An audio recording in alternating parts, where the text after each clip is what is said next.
Right, well, hello and welcome to The Measure of Things, a podcast brought to you by Stabila. Each episode, we sit down with guests from across the world of construction to uncover what is shaping the industry today. Now, today's episode is all about apprenticeships. Now, I don't think it's an over-exaggeration to say that construction skills is in crisis, with more people hanging up their tools than are picking them up. But there's plenty of good that's happening, as well as more that we can all do about it. To help us navigate the topic today, we've got two excellent guests with us. We've got Christian Hatherall-Good, who heads up the Lee Marley Brickwork Academy, a forward-thinking training hub backed by one of the UK's biggest bricklaying firms, and a former college tutor and apprentice who's seen where it works, where it fails, how it happens. And we've also got Robin Clevitt, carpenter, business owner, mentor, who's made it his mission to help apprentices not just get qualified, but be genuinely good and enjoy the craft that they're taking on. So whether you're running a crew, thinking of taking someone on, you're on the tools yourself, remembering what those first few months are like. This one is packed with insight, stories, straight up truths, and about how you get into the trade and how you stay in it and how you have a good time. But before we delve into any of the meaty topics, I kind of wanted to start by just getting an idea from the two of you of your journey to where you are today. You know, we're all talking about apprenticeships, getting people into the trade. So, Robin, I'll start with you. How did you get into the trade in the first place? So this is, I always knew that I wanted to get out of school as quickly as possible. I just needed to work and earn money, make my own way, come from a big family, lived on a council estate. Unless I went out and earned money, whether it was delivering milk, papers, cleaning cars, pulling golf trolleys, whatever, I needed to go out and do it. So I'd lost interest in school, even though I felt I was academic. I know I could do maths and English and all the rest of it. I'd lost interest in school. I just wanted to get out there. I was a bit of a class clown. So when it did come to exam times, I didn't really bother turning up for any of my exams, apart from woodwork and metalwork, because I really, really enjoyed them. So they said, oh, you need to go to the careers advice. I went to careers advice. They said, oh, it's going to be construction college for you. So they sent me to construction college, and you basically go in, do an entrance exam, which is a maths exam, some shapes, had to put, this drawing's going to make that shape and that sort of stuff. And then I had an interview with a panel of people saying, well, what do you want to do? I want to be a bricklayer. Why do you want to be a bricklayer? I said, my girlfriend's dad's a bricklayer. And he said, I can go and work with them. So he said, why don't you want to become a carpenter? And I was like, well, why? And they said, well, you're good at maths, and bricklayers, they don't get so much work in the winter and all that sort of stuff. It's a good thing. I think they were looking for carpenters, basically. So I ended up coming into the trade like that. That was my journey in, and it was me and lots of other people were at construction college on that day, doing the entrance exam, having the interviews. It was a thing. It was kind of like, yeah, I was pretty cool. I'd been put there, but I did love woodwork, and I'd been building camps and doing all that sort of boyish stuff for years before. So it was no surprise to me that I ended up with an opportunity to be a trade, get an apprenticeship. That was the hardest thing for me, was actually finding someone to take me on as an apprentice. That was the worst thing, because I had a local builder I used to do casual work with, but he was basically pointing patios, digging patios, and there wasn't a lot of carpentry work. So during the summer before I started, I said to him, nope, I'm not going to work for you as an apprentice. And then I told the college, and they said, you've got a week to find someone else. So it was like yellow pages, phoning around. And at 16, it was horrible trying to convince people to take someone on. And in the end, my spiel was, please don't hang up. You don't have to pay me. I can come and work for you. I'm an apprentice. Would you take me on? That was my spiel in the end. It was desperation, and eventually I found a firm, little firm, family firm, who took me on as an apprentice. So that was my journey in. There's loads of stuff I want to unpack there, but before we delve into it, the same question for you, Christian. Very similar for me. So I was sort of average at school, never really sort of knew truly what I was going to do. But then I sort of probably, like I said, GCSE time, I did, like I said, design and technology and stuff like that. And I liked making stuff, very hands-on, drawing plans to make what I was going to make. And the plan was for me to then, I wanted to go and sort of go to college. I wanted to become a draftsman, probably, draw plans. Didn't really have the aspirations to be an architect. Thought I haven't got, not academic enough for that. But that was my plan. And then the recession in the 90s, or early 90s, all sort of turned everything up on its head, and I had to move from Oxfordshire to Wiltshire. Similar time, I was finished like 9th in the UK in the schoolboy and motocross that I was doing. So I then started earning money in the adults doing that. And so for the sort of a half a year, I started doing that. I was literally training in the week, riding my motorbike at the weekend, earning a bit of cash. And then a friend of mine went to college who was in the same motorbike team, and he went to work for this little builder, do carpentry. And then so he said, I'd come along. He said, oh, well, we need labourers. And I'd come along and do some work with them. So I started doing that, and I started working with the bricklayers, and they started to let me have a go. I sort of showed an interest. And the following September, he enrolled me at college. It must have been the Lego and between the plans and that I liked drawing and that, could visualize it, and just took to it like a duck to water. And then a little bit after that, you did teaching as well, right? Yeah. That's how you got into training, which we'll come into in a bit more detail. But how soon did you go from, I guess, working on the tools, doing an apprenticeship, to then coming back? Yeah, so I did 3 years as an apprentice, and moved on to a couple of actual proper brickwork firms during my apprenticeship, and finished my advanced craft level 3. Has a couple of great tutors and that with the time there, and really sort of perfected. And they actually wanted me to stay at Swindon College and become a trainee tutor. And I was like 20 years old, and I was thinking, this is too daunting for me. I actually need to be doing it. And then moved up into Surrey and worked there, and sort of become a bricklayer, obviously qualified, become a supervisor, and then started my own little business and did some big one-off houses in Ascot and around there for several years. And then it was, just sort of, I met my now wife, and she got into teaching and got me into teaching. And it's something, I don't really regret. I was really daunted in giving it a go, but it's probably the best thing I've ever done. It's so rewarding.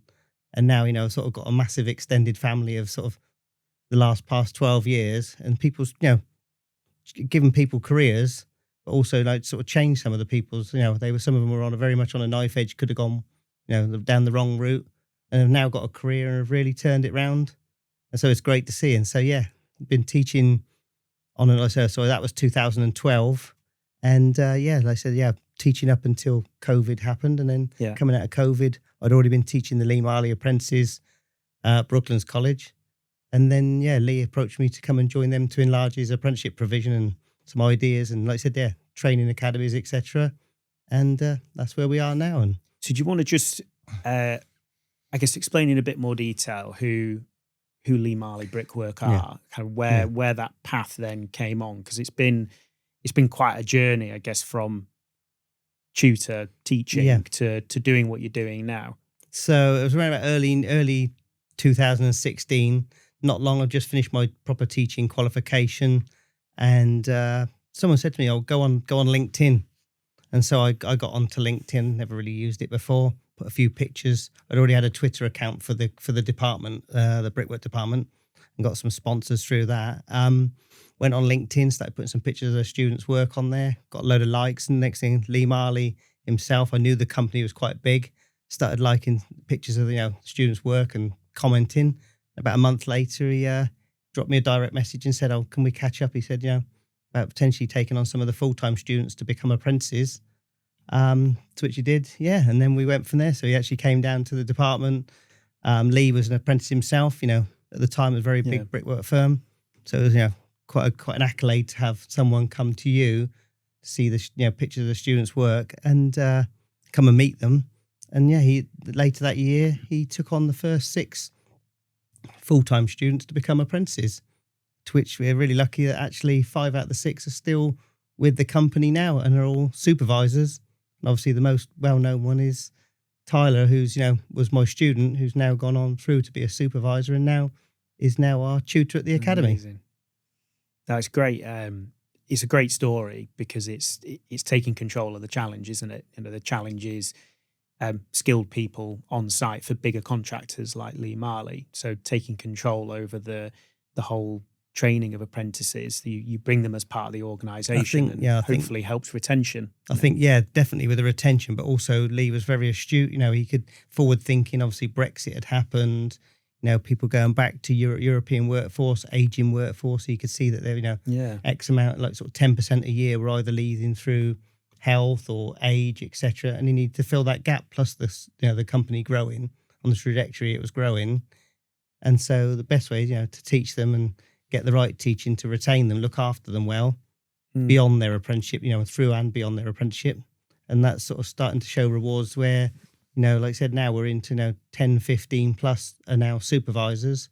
And then we've got a lot, 30, 40, 50 beyond that, even Brilliant. bricklayers in London, and also some in our division in Scotland now that have now become bricklayers on the back of it. That's really good. If I just take it back a little bit to something, you were both talking about your experiences of construction college. Sounds of it seems like you both had quite a good experience. So, Robin, I'm interested to get like your take on that experience and that point. And I guess the reason that I wanted to cover this off is I feel I get like a mixed bag. We go and do a lot of college visits, and you get some college tutors that you can see are so passionate, and you can see kids coming through that they're going to be skilled tradespeople in years to come, and then you can see the opposite. So it feels like there's a mixed bag. So I'm interested to get an idea how your experience was then, and then now, years past, looking at other people coming through. Yeah, it's really interesting because when I was at college, as I mentioned a bit before, was the fact that there was lots of us, and it was a matter of keeping your place on the course. So in my class, there was 30, and we were a full-time course, and there was another class of 30 as well. There was also day release courses and evening classes. So there was a whole myriad of different options available to us. And I had CITB, so I got my youth training scheme money. I also got my travel paid and that sort of stuff. So on paper, I was able to afford to go to college and learn. And the college was really well equipped. We had some amazing experienced tutors, some like oracles. These people were oracles as well. It was run really well. They were really strict about getting on time, having your work boots on, making sure you not late to lessons. It was a bit like being at school still. We were mostly 16, mostly youngsters. So we were straight out of school, straight into college. And it felt right. It felt like, this is serious now. You're going to work. And they kept drumming it into us. This isn't a dress rehearsal anymore. You're learning a craft. You've got to stand on your own 2 feet. You've got to start paying rent at home and all the rest of it. And it was brilliant. And I can remember being at school, I was a class clown.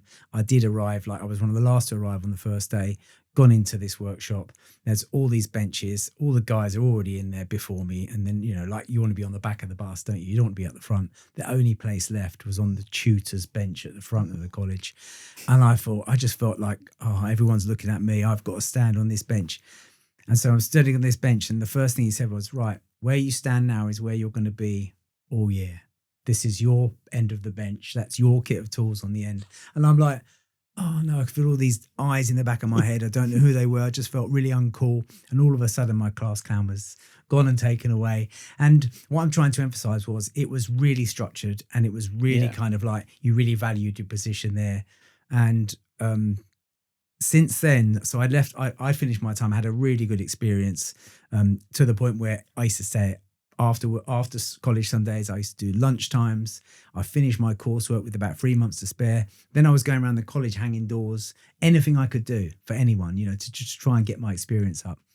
And then after a couple of years after I'd left, I took my first apprentice from the college because they knew me, I knew them, and I wanted someone to help me. And ever since then, after years, he'd finish his time and then I'd have another one.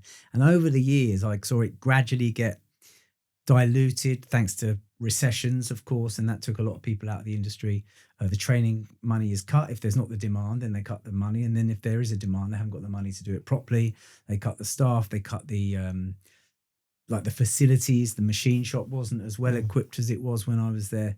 And basically, it just started getting diluted, and people weren't getting pushed towards it. So I think that I was very lucky in 1986 when I started.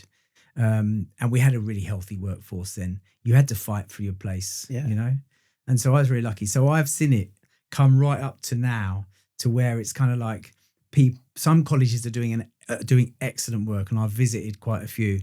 But there are other colleges where the motivation isn't there, and I don't feel the motivation from the staff is there either. And I just feel that they don't feel valued.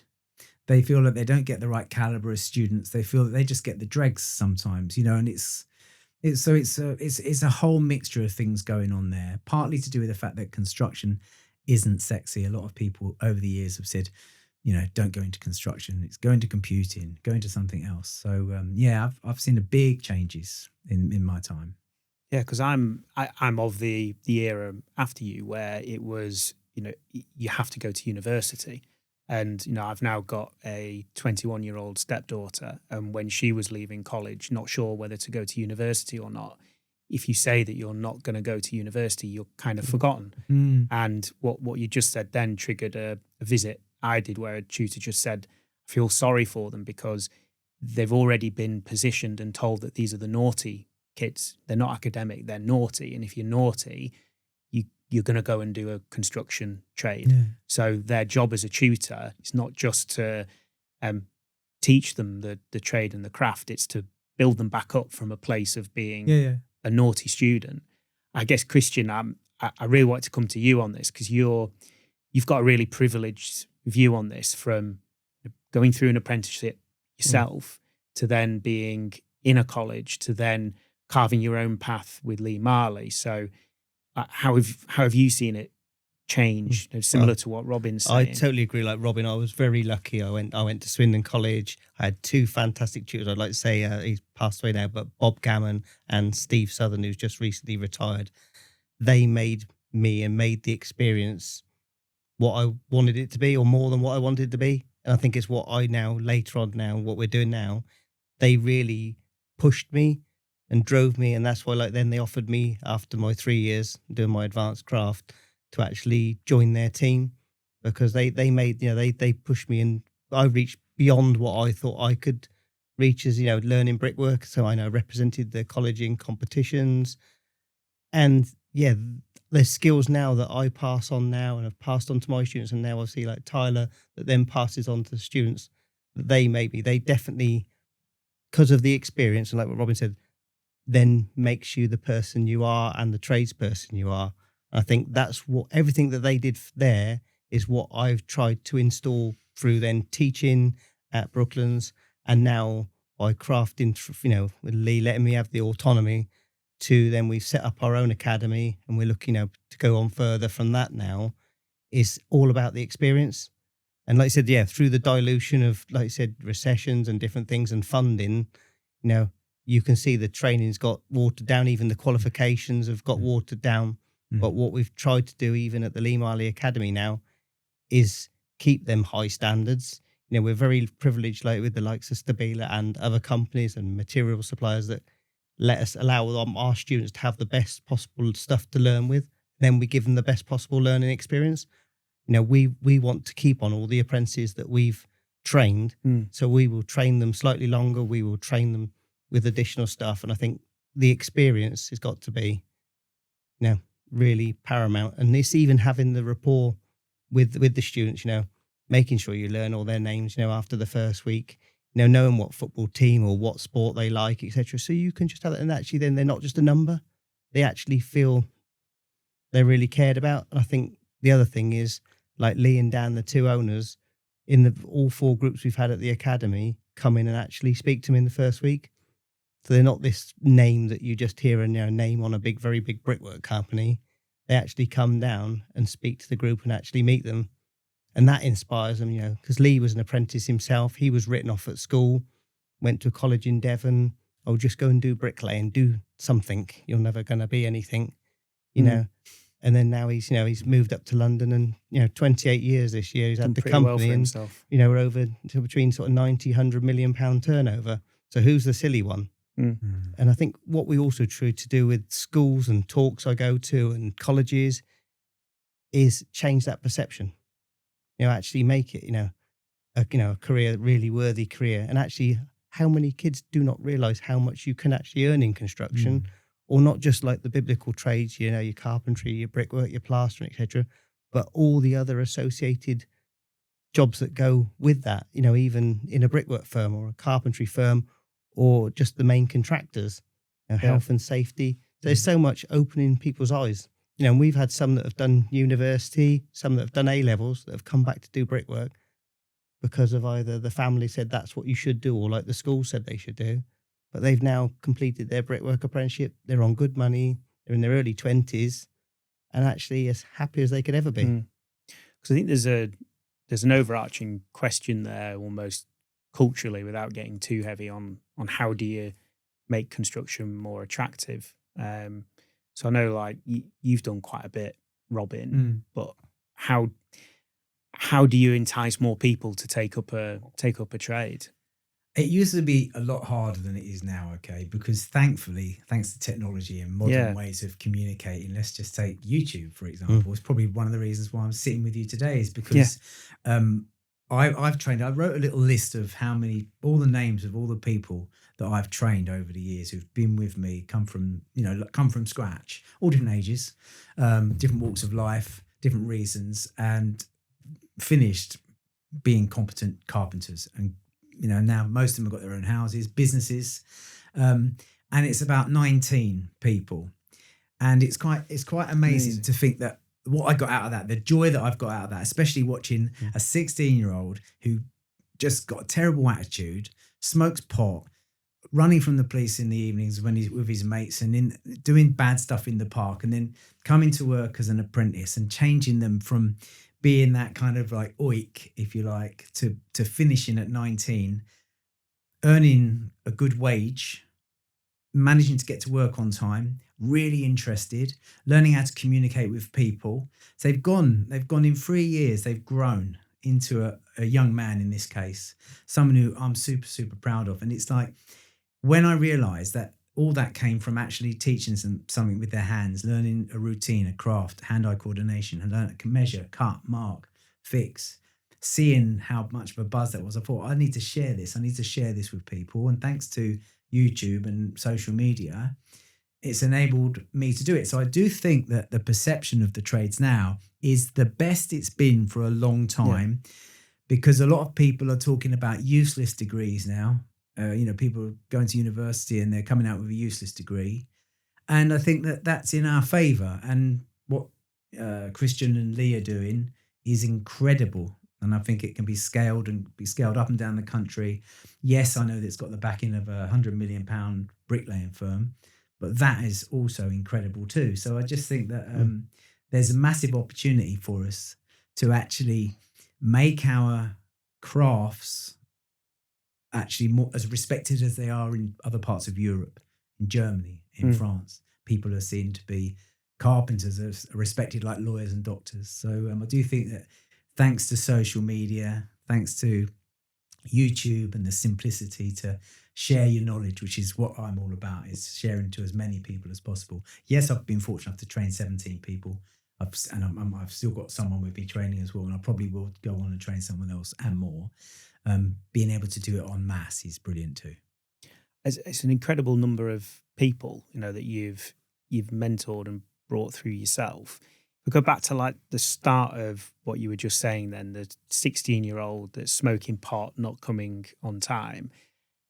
A lot of people that would listen that are self-employed, they don't go beyond that statement. It's, I don't want to risk bringing somebody in because they're just not going to turn up. And, it's too much hassle. So I guess it's easy to see how rewarding it is, but talk us through, I guess, that journey as a mentor to help support them from that to somebody that you're really proud of 3 years later. I think you have to be super patient, okay? And I know it's incredible what you say there, because I know a lot of people wouldn't have stood for the first late day, let alone the fifth late day or whatever. I can remember pulling up outside. I'm collecting them as well. Pull up outside my van, wait 15 minutes, little toot, not coming. So I drive off, give it 15 minutes. There wasn't mobile phones there. It couldn't just be, by the way, I'm running out now. It wasn't that. It was like the next day I'd turn up again. And if they turn up, brilliant. If they didn't, I'd pull away. So I was patient because I needed someone to help me. I needed to find someone who I could afford to have with me. They were on the understanding they're watching and learning, they're sweeping up, doing whatever they can do. Yes, it's going to be quite boring. That's another thing for youngsters as well. If they are watching and learning, their attention span is like, especially nowadays, it's like the attention span is so short, probably partly due to social media. But yeah, it is difficult. And there's a lot of people who just that's all they can think of. He's going to let me down, so I'm not going to bother in the first place. Yes, people do let you down. You just have to. You'd be, all over this, being a lecturer and a tutor. You'd have had every kind of student through your door, and every excuse under the sun. Yeah, for and every so you have reason to why to do it as well. Learn how to equip yourself. One of my apprentices, Dan, who went on to be a fabulous chippy, got his own place now, his own business. He was a graffiti artist. So he was out doing trains, the whole sides of trains. That's what he passionately loved. He'd be at the side of a building. I'd see his tag go up on the latest big building. I think, oh, Dan, no. He'd be out. So he'd never get up in the morning because he was too tired. But I knew how good he was, so I supported him. One of my missions in that case was to stop him from doing graffiti. I said, Dan, graffiti or carpentry, if you want to be a graffiti artist, paint the Bank of England doors and get caught for it. Yeah? Because you'll be famous all over the world. But don't mess around painting trains and risking your life. So that was quite an interesting concept. Yeah. But that I think something that's really important is getting a balance between being taught in a college, in a classroom environment, and having that hands-on practical aspect out on site with somebody like yourself that knows what they're doing. And I know, Christian, that's a big part of, I guess, the success story for you guys at Lee Marley, that you have, because you have control over the whole aspect, that there's a real clear balance, isn't there, on classroom versus on site. So you explain a little bit how that works. So with the academy now, we very much treat it also like site. They clock in the morning. We have obviously you have the thing, the structure, they have the theory, they have their practical, but everything's linked back to site. And then obviously when they're on site, they have a buddy system that they're buddied up with someone. And we're putting more and more time into training more and more of the buddies through the CITB mentor scheme, through other schemes, to give. Then there's the whole thing about giving that apprentice the best possible experience. But then if they do struggle with certain things, they know they can come to their buddy, they can come to people at the company, and they don't suffer in silence. Or if they're really struggling with something, we use a lot of feedback forms during their time on site. So when they come back to the academy, if there's different areas of different aspects of their skills or knowledge that they're struggling with, we can straight away address that and support them with that. I think it's that whole holistic thing as well. We're not just trying to make them a bricklayer, trying to make them the best possible person and a Lee Marley apprentice. And that, if that comes through, we do additional banking courses, we do mental health, we do nutrition, as well as all the bricklaying associated learning that goes on and beyond the curriculum with different materials and manufacturer suppliers that come in and tool suppliers. It's that whole wraparound experience. Because I think one of the challenges colleges seem to face is getting businesses to support them with that. They will get this group of kids that they're trying to put the pastoral care in to help them develop, but they're not always getting private businesses in. Is that right? Is there an imbalance between number of students in a college and number of people willing to take them out onto site? I think there's some. I think it's the college partly. Some of the colleges want to retain them because there's a financial aspect.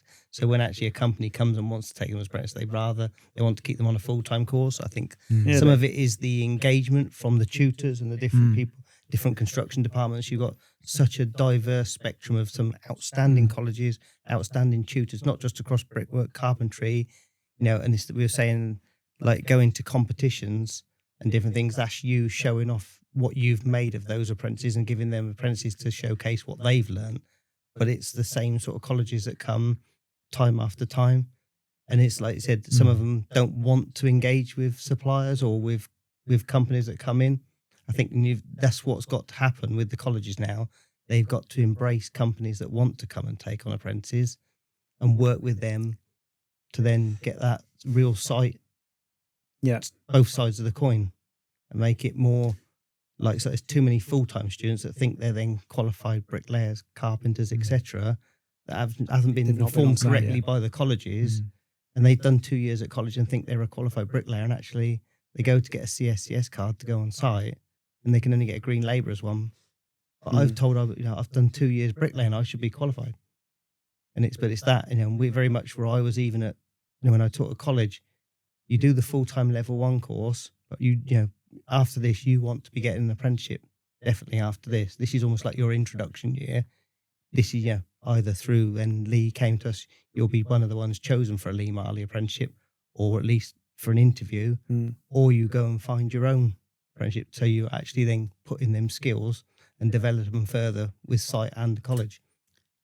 Yeah, I've noticed since my travels up and down the country, especially around all the colleges, there are some standout colleges and they're doing some amazing work. But again, it boils down to people. It also boils down to the college structure as well, whether the funding's good, or it also boils down to if in the area, for example, in East Anglia, I've noticed some amazing stuff up there. A lot of firms are really engaged with the colleges. They're going to the college all the time. Yes, we want to take people on. So the colleges are actively able to go out and say, we can offer you an apprentice. We've got firms waiting. So there's pockets of it happening. But what I've noticed in the last, ever since I started training people through the college systems, it's always changing. It was City and Guilds, CITB, YTS. That was when I was there. So it was these three things, and throw in the Institute of Carpenters as well. And then it was MVQ, and everything sort of changed. And then it was something else. Some of them were City and Guilds, some of them were MVQ. And all of these, there wasn't one standardized path, unlike in Germany, for example, it's much more standardized. It's much more, this is how it works. This is what the colleges do up and down across the country. And I think that's really made it hard as well for small businesses to take someone on, because we don't want red tape. We don't want to have to raise our insurance right up. We don't want to have to start paying levies. We don't want to have to start filling in forms. And it's a nightmare, because it's the first thing that turns a small businessman off. He's like, if not only have I got to have someone who's a liability to me, apparently, and I've got to train them, they might not show up. They're going to cost me money. They're going to hold me up. It's a big investment. And that's why it's not happening. It's kind of like, so I do think that the changes over the years have made it really difficult for people to get into the trade as well. I think it's like I say, it's breaking down, actually taking that chance, and small companies to have a go. There are a lot of funding out there.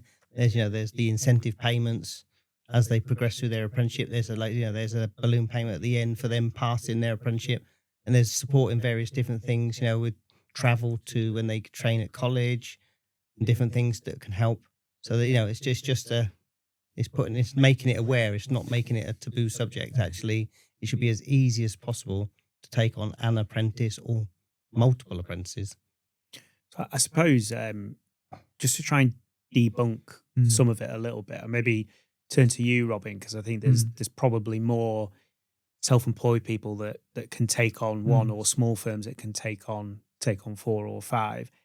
How does that funding aspect work? So if you're listening to this and you're actually interested in taking that stab, what are the next steps? It's a minefield, okay? And I don't even know how to signpost someone to find out about that, okay? Yes, you can go to Construction Skills and speak to them. Yes, you could go approach the CITB, the Construction Industry Training Board, and speak to them. Even there's regional sort of support from local authorities, apparently. But it's so fragmented, and it's really not delivered very well to our community. If it was as easy as, if you want to take an apprentice, you go to your local college. We'll help with all the administration. We'll do all the administration for you, because that's what they do, colleges. We don't do them very well. I mean, we're crafts people, not business people first and foremost normally.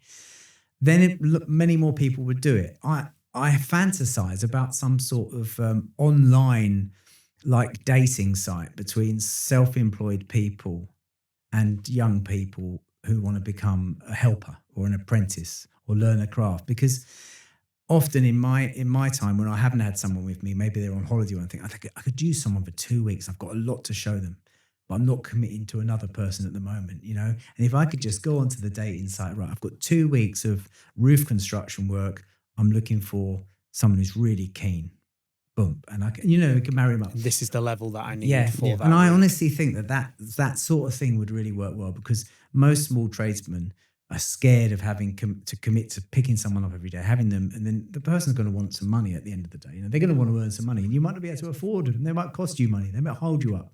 So it's really difficult. But what you could give them and impart your knowledge over them into just 2 weeks to give them another little kickstart. They go to another company, and actually then, I learnt that with Robin. Yeah. So I know how to do that. I can then do that to the next person if they Yeah. Yeah, exactly. I mean, it's say 17, 19 people that I've helped get along. If they all did that as well, could you imagine how big our workforce would be? Yeah. It would be incredible. We'd be saying we don't want any more construction workers, but it's not like that at all. Of course, we are a shrinking community. I think we focused probably the first part of this discussion around colleges and that more traditional route through.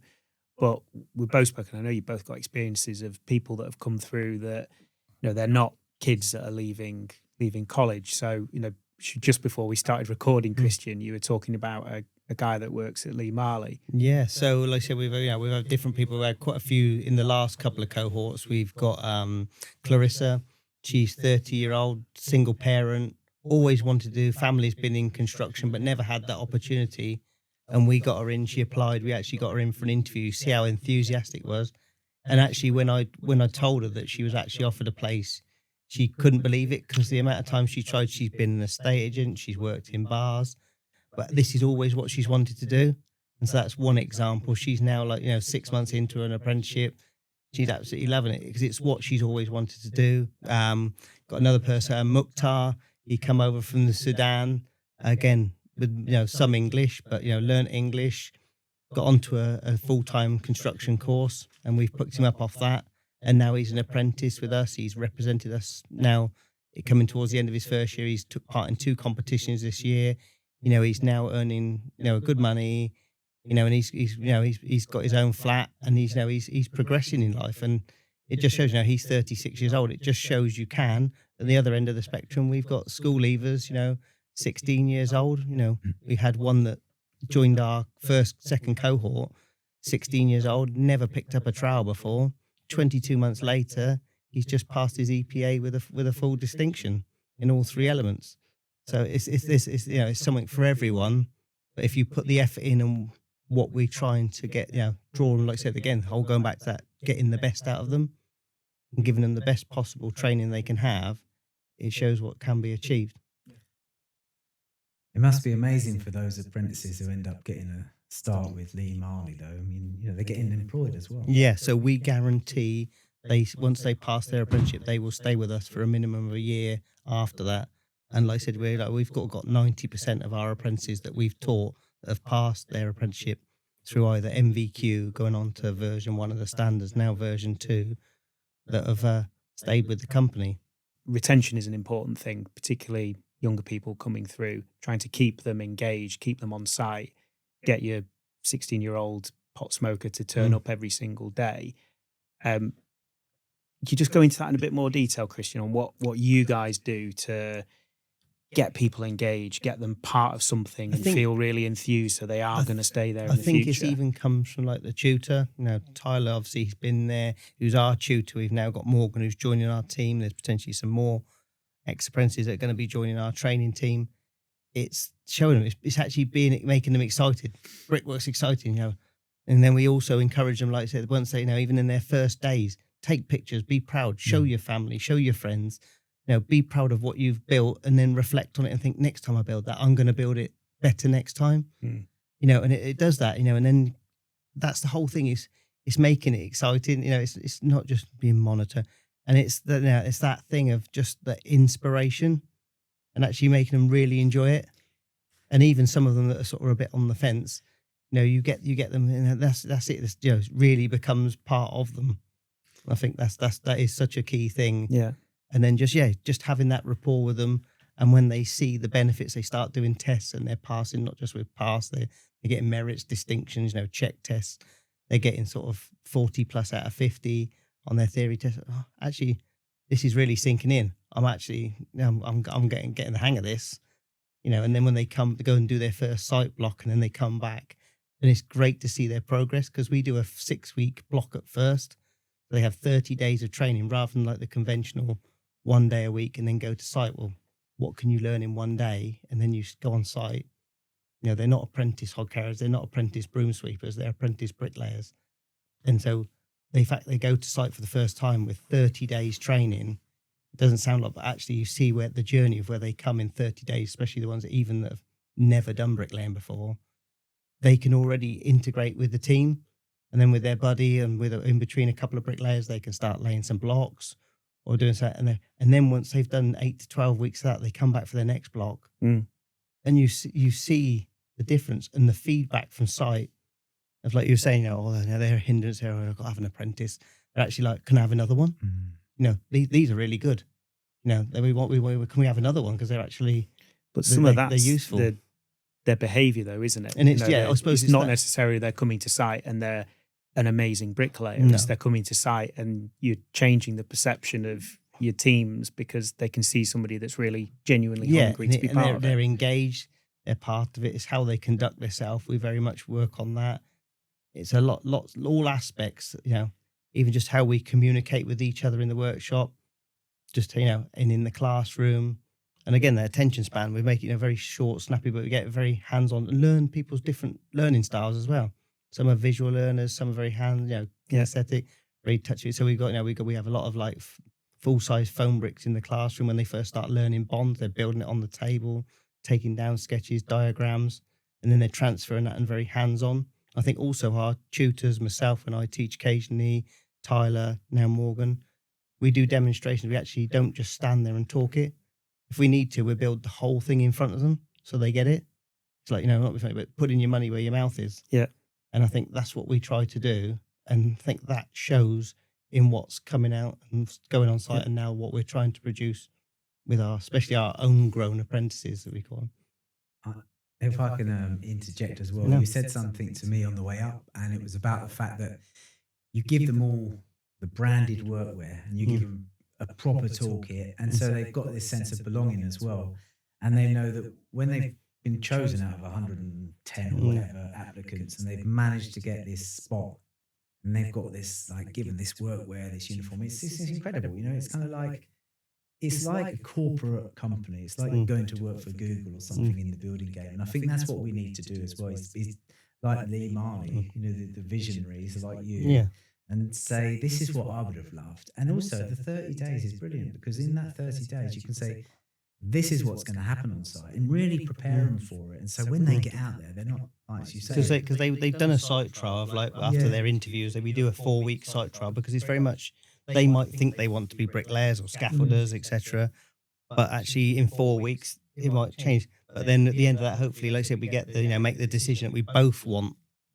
We want to take them on as an apprentice, offer them the apprenticeship, and they want the apprenticeship, and then we can go from there. But I think, that whole thing, being part of a team, they're not just a number, because we are a very big company, but prove, like I said, the fact that Lee and Dan come down and see them, they're not just something that happens in the background. They're a focus. They're at the forefront of Lee Marley. They are the next generation, and make them part of that.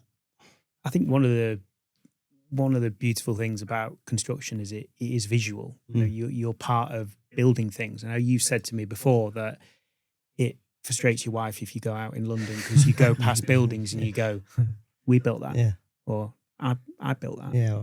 And even if you're an apprentice that's laying one brick, you're part of it. And without going through the analogy of the guy sweeping the floor at NASA and saying, my job's to put people on the moon. I sweep the floor, but that's what I'm part of. That's got to be a part of it, right? Because if you can be bound to the things that you're building, you can see homes, extensions, you can see massive buildings in London that you've been a part of building, and that's going to get people enthused. Oh yeah, definitely. I mean, you get them coming back, and even some of the projects, they're putting pictures on, because each group has a little WhatsApp group. Oh, this is what I've built today, and I've built this, and then they're now in the project they worked on at the start of their apprenticeship, and then now towards the end of their apprenticeship or finished, and they're posting pictures on LinkedIn or on social media. Oh, back 3 years ago when I was working on that bit, and it's that same thing.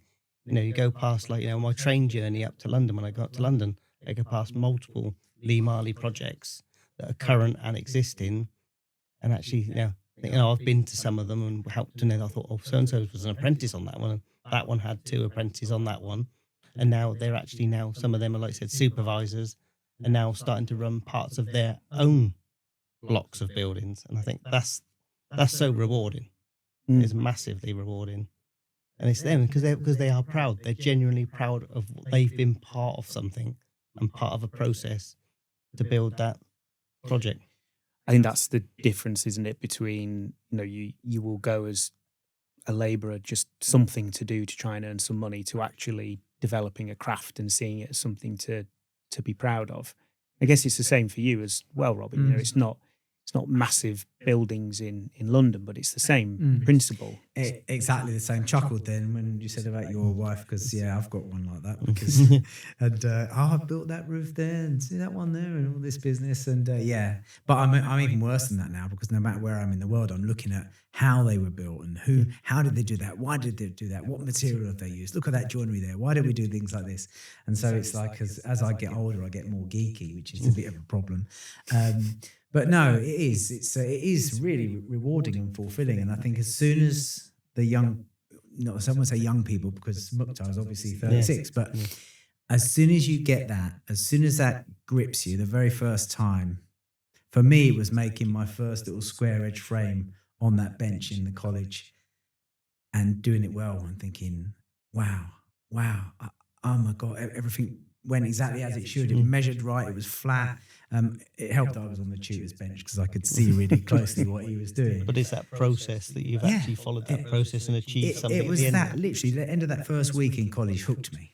I was completely hooked. And then all of a sudden, I wasn't class clown anymore. I was focused. I can remember going home from college and saying, Mum, the lecturer said carpenters earn £60 a day.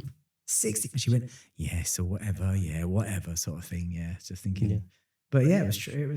That was it. So you're right. As soon as you get that, I think, and that's getting them hooked. I think it's that whole thing, and it was very much for me.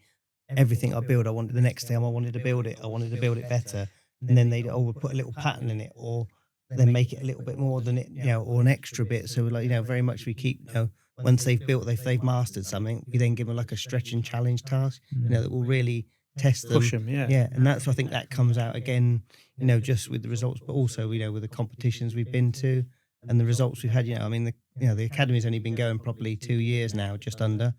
We had second place at the Guild of Bricklayers National Final in the seniors with Alfie Morgan, came the first ever female to win a regional heat in the Guild of Bricklayers and representing the final. It's something that I'm really keen to get into.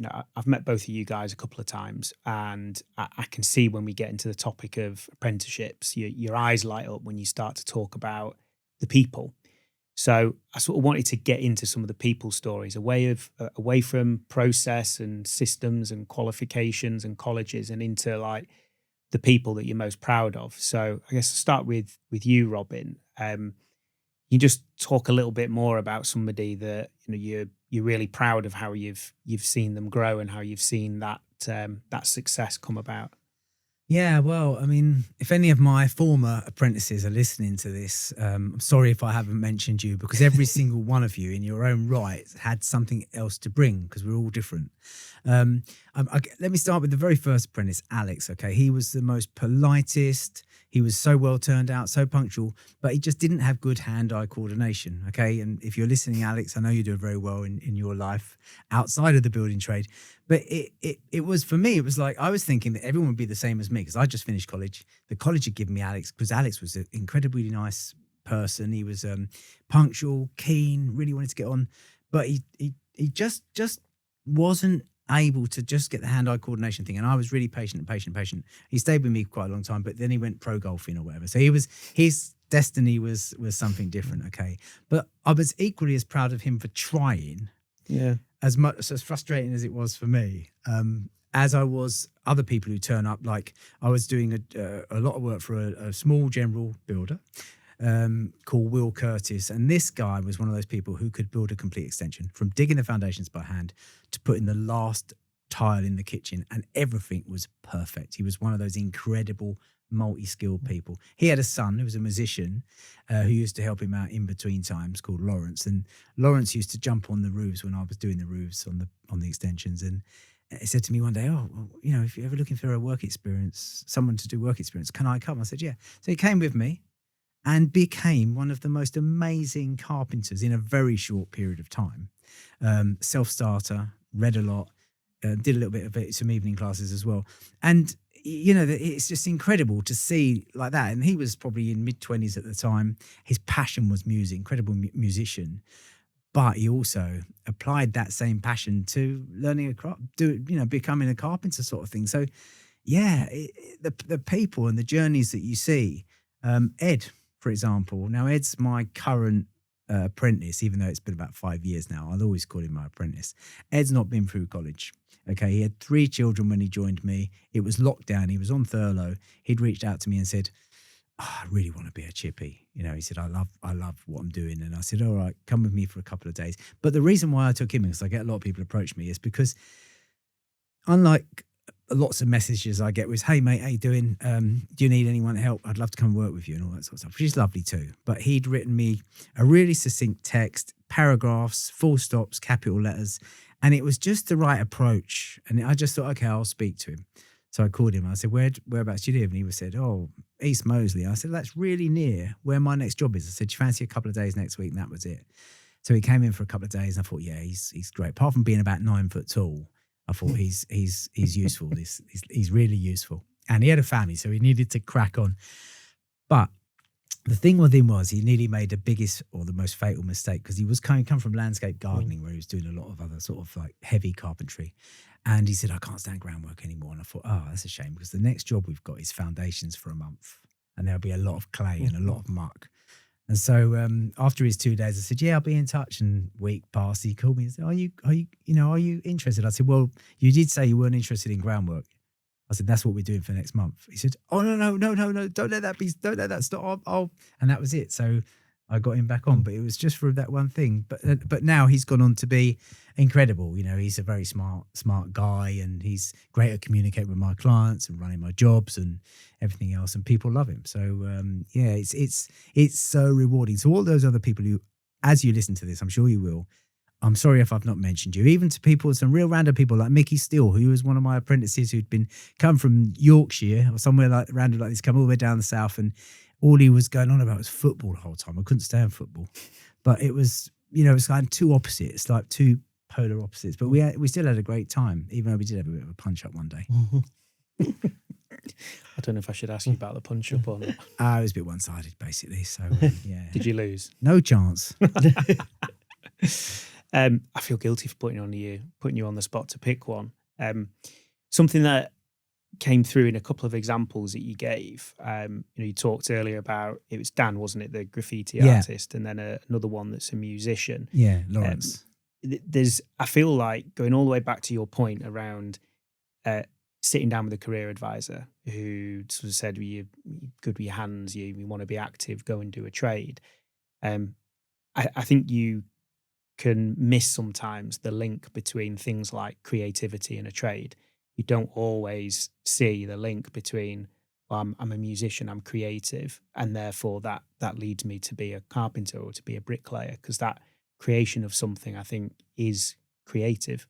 And I think it's a different way for people to think about getting into a trade. Absolutely. I couldn't agree more. So many people. Ed was a chef first and foremost. He was very creative.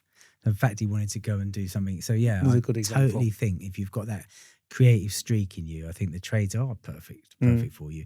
If you're creative, the last thing you want to do is I would imagine, sit behind a desk.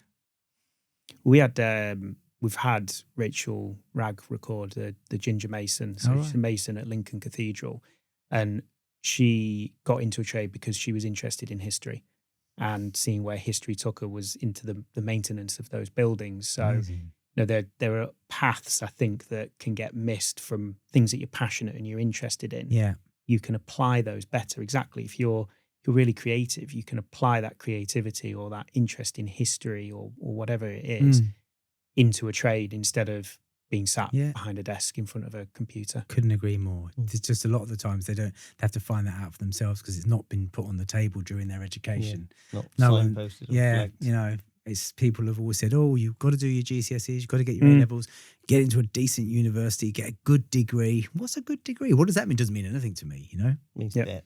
Yeah, probably means a lot of Whereas debt. you can get a good trade and you actually, it's all paid for and funded. So I think that's a big thing. I think, it's the whole thing.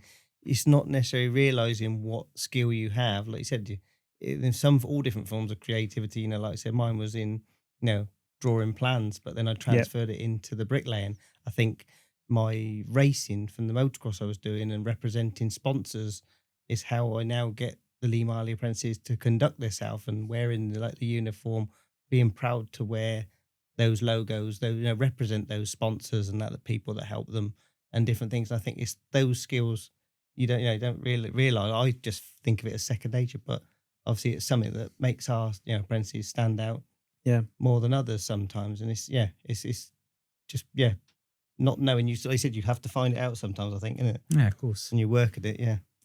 So it's your turn, Christian. So I'll apologise up front for the dozens, if not hundreds, of people that you've trained and seen through to try and pick out, I guess, one or two highlights, things that. So I'll apologise because there's so many. I might name some names. I'll go a bit more into a couple more. I suppose what we class as the A team. So the original 6 that Lee took on from Brooklands College. It was the sort of start of a change of way of teaching and what we did, and employer engagement, adding additional stuff. So you got Luke, Tyler, Toby, George, Josh, George. They were the originals with that one. You've got, like I said, another George, again from a different non-Lee Marley company, but Apprentice, did very well. And then you've got like the ultimate ones. You've got Tyler, who obviously started a multi-trade course with another tutor in the workshop where I was teaching. After 3 or 4 weeks, and there was actually some others in his group, he'd done all the brickwork that he could do. He was a painter and decorator, the tutor, but he did a multi-trade course. And he said, "Oh, can you come over to me?" And carried on for the next 2 months doing brickwork with me. I said, "You've got to come to brickwork next year." Did level 1. Then Lee came along, took him on. He went on to be, to win Skill Build Regional Heat. He won the Guild Bricklayers National Final. So first he was the junior winner for the London region, came 3rd in the national final, then went on the following year. He actually, at the final, he saw the senior win the big silver trophy. He said, "I'm going to win that next year." And actually he did. He then went to Derby College in 2017 and won the actual national final, went on to be Construction News Specialist Award Apprentice of the Year, now gone on to be tutor at our academy. Luke Neville, again, Skill Build finalist, Guild of Bricklayers finalist. Joe Ritchie, another one from these were all from this original multi-trade group. This sort of went beyond. George Berg.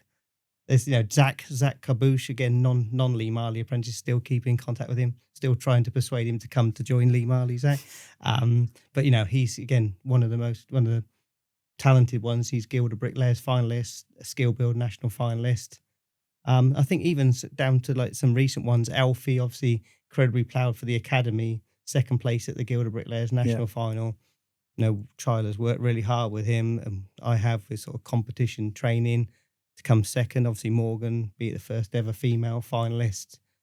Even I think Owen, the one that's just passed his EPA when we were talking earlier.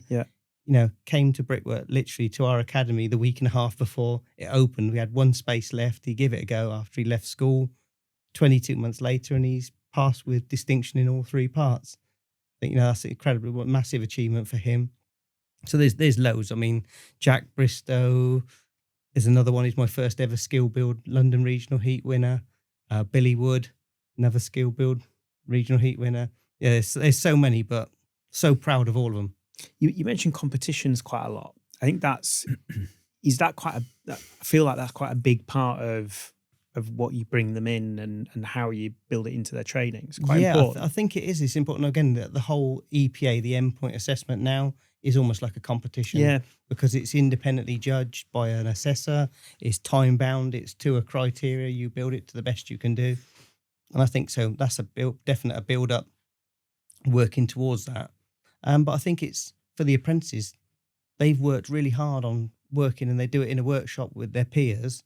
But then when they actually then go out and finish top 3 or do well, even just the experience of taking part in a competition the first time you do it, usually very much you then want to do it again and improve the next time.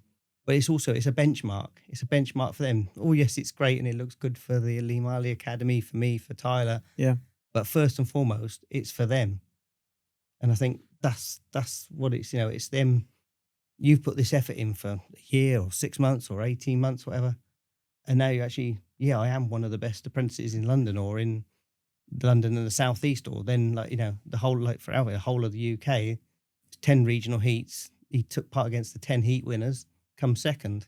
It's taking pride. The isn't winner it? came from Leeds College of Building, but look how big Leeds College of Building is, even in comparison to Lee Marley Academy, and we came second to someone that comes. Yeah. So yeah, it's really good, and I'm just so proud of all of them. I really am. Some of them have just worked so hard and put so much effort. And then, I get up, sometimes I've got up at 5 o'clock in the morning, left home at 5:30, picked them up at 6:30. We've then been the other side of London or wherever, but they appreciate it too. And then when they achieve something, shared commitment. Yeah. And it works. And I know, Tyler's done the same. We have this year already. It's, but it's worthwhile. Amazing. Yeah, it's awesome, mate. Yeah. We are almost at the end, and we've been ending our series with a couple of quick fire questions. I've got 2 quick fire questions for you. I'll start with you, Robin. What is your favourite tool? The one that you wouldn't let the apprentice get their hands on? Doesn't have to be a Stabila tool. I wouldn't. No, but I do love the Stabila levels. You know that. Just slip that one. Yeah. I suppose my favourite tool would have to be a circular saw, because my circular saw has basically provided me with my life. It's provided me with a fantastic income, and what I can do with a circular saw. People underrate them, but they are the most versatile saw that you can have out on site. I can do absolutely anything with a circular saw and the right blade. Christian? Obviously, like I said again, I've only ever had a Stabila level. That's the thing. I think, the trowel, in my own trowel, it's very, even I don't use it a lot now. It grows as you grow, or shrinks as you grow, actually, because obviously it wears down. Everyone's trowel's totally different, be it you're left-handed, right-handed, the way you cut the mortar off. And I think, what that's given me, the time, what a trowel's brought to me in my life and the opportunity it's given me. Do you have one, or will you have one that is, one you've had all the way through? I've still got my one that I started. I had a Marshalltown wooden handle one. It was just when Marshalltown started coming to the UK. It was like WHS was the company, and we were given a toolkit at college to use, and we handed it in each day. And then we were told to get our own trowels, and much to the Bob the tutor's displeasure, we all bought Marshalltown ones, rather than WHS. But yeah, still got that. That's still got that. Yeah, and that taught me what I now impart today. It's amazing, though, particularly bricklaying, that you can have a trowel and a level and a couple of other bits and pieces, and the rest of it is experience, training, knowledge. And I think that's what we try to give to the Lee Marley apprentices. We're very lucky, with Stabila levels, footprint bolsters, footprint corner blocks. But giving them the right tools to make them feel inclusive. They're such a good quality toolkit that they feel, they blend in on site, and they've got the right equipment. Got to interject there, because your story when you were kindly driving us here about the fact that some of the Lee Marley site agents, will actively look at a new bricklayer's tools to check whether they're actually qualified enough for you. That was amazing. Yeah, there are a couple of site agents that will actually literally look in the bucket or in the tool bag, and if it's like the tools are not kept clean, or there's only X amount of tools, or not the right tools, or without saying the brand, you said if they haven't got a particular Stabila level, you said that's it. Which is true. It's exactly the same in small works as well. If you take pride in what and the tools you have, it reflects in the work that you produce as well. Yeah, and I guess quality. My experience coming to your academy, we worked with you to give you Stabila levels, and that was 2 years ago. Yeah, and you go now, they're in pristine condition. Brilliant. You go to most colleges, they get knocked about, particularly in bricklaying, covered in muck, and something again goes back to you instilling the right cultures. Yeah, absolutely. When they finished, they clean down their tools every single day, and that's just part of the pattern they do. Yeah, it goes back to habit. Right tools, take care of them. Take pride in your work. Yeah. Are you sure it's not the Lee Marley Military Brickwork Academy? It is but actually quite a lot of the students, actually, they like a bit of structure. They actually like structure. They've got their own bay that they work in. And it is. I think it goes a long way with a bit of structure. Gets them ready for actual Yeah, of side course work, it though, does. doesn't it? Yeah. Because the culture shock, if you were just staying in a college and drifting in and doing an afternoon session and then drifting home to then actually getting an apprenticeship, and you're on site at 7:30 in the morning and you're there summer months until bricklaying, you'd be there until 6-7 o'clock at night. It's a massive culture shock that I think catches a lot of people out. Yeah, and I know we've got work in conjunction with a college currently. We're about to have set up our own bespoke academy on our own. But there, most colleges start 9:30. But we went as close as we could. We were allowed, which was 8:30. So they come in before that. They clock in with the clocking machine. They know they've either got to be ready for practical with their PPE on to start at 8:30 in the workshop, or they'll be ready to go out to the classroom and do theory at that time. And that routine, that whole mimicking site with the PPE they wear, the processes they follow, it as much as possible, we try to integrate the two. Amazing. Well, I think that's probably all we've got time for today. I did want to say to you guys, in your stories, you talk about how proud you are of the people that you brought through and what you can see from them today. That doesn't happen without you guys. We've sort of talked about the mentors and the tutors are the important part of pulling people through and keeping them engaged. So, massive thank you from me on behalf of the industry, I suppose. But you should both be really proud of what you've done. I think what's really clear from what we spoke about today is there is a huge amount of positive, and there's a lot of positive moving forward. It's not all doom and gloom about construction skills. It's probably more about putting the relevant pieces of the puzzle together, bringing people together, getting that personal engagement. And I don't think that construction skills will be a problem in the future if we can do that and have more people and more businesses, either the size of Lee Marley or in between, or Robin like you, that show that commitment and get that value out of the people that they get there. And if we set up the new dating app, the three of us after this we'll be millionaires and we'll have solved construction skills forever. Absolutely. And we will get those 1.3 or 1.5 million houses built. Yeah, by ourselves. Yeah. Angela Rayner will thank us personally. Yeah, exactly. Night We'll hoods. all get Night knighted. hoods. Yeah, exactly. Brilliant. Exactly. And everyone that's listened along, thank you for listening. Subscribe now and follow along wherever you listen to your podcasts. You can listen and follow The Measure of Things on Spotify, YouTube, and Apple Podcasts. And you can join the conversation with us on Instagram at Stabila_UK.